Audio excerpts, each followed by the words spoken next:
Ce n'est pas les organisations de droits de l'homme qui gouvernent nos pays.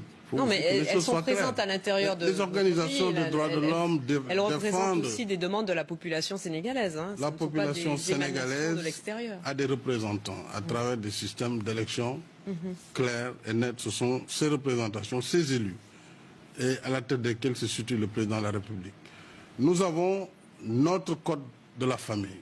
Nous avons notre culture. Nous avons notre civilisation. Il faut que les gens aussi apprennent à respecter nos croyances et nos convictions. Au nom de quoi?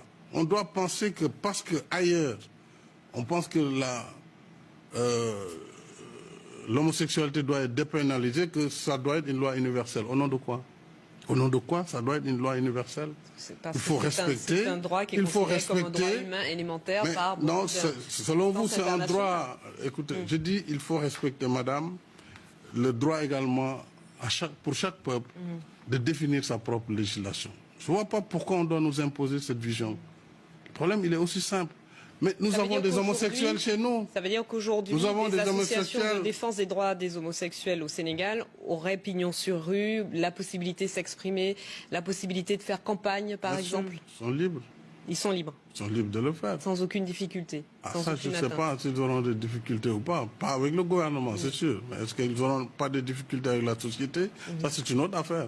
C'est pourquoi je dis encore une fois, les gens doivent avoir la modestie de comprendre que tous les pays ne sont pas les mêmes, n'ont pas les mêmes histoires, n'ont pas les mêmes évolutions. Et chaque pays a son propre métabolisme.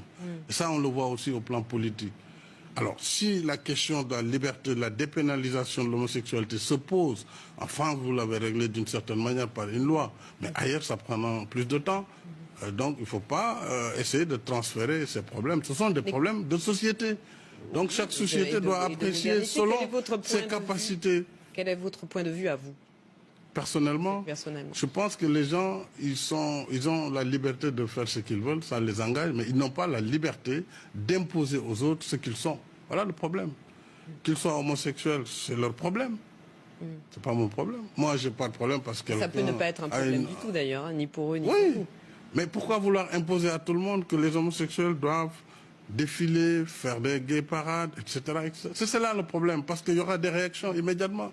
D'autres considéreront qu'on est en train de leur imposer un modèle de société.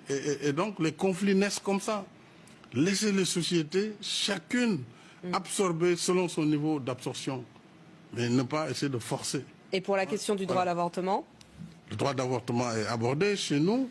Et d'ailleurs, il y a des évolutions positives dans le sens que déjà pour certains cas de viol ou d'inceste, l'avortement doit être autorisé. Nous sommes en réflexion et en discussion avec les sociétés, la société civile, avec les groupements de femmes qui travaillent beaucoup dans ce domaine, avec les chefs religieux également qui ont également leur avis à dire dans ces questions. Et donc je pense que dans un proche avenir, cette question devra être abordée au Sénégal.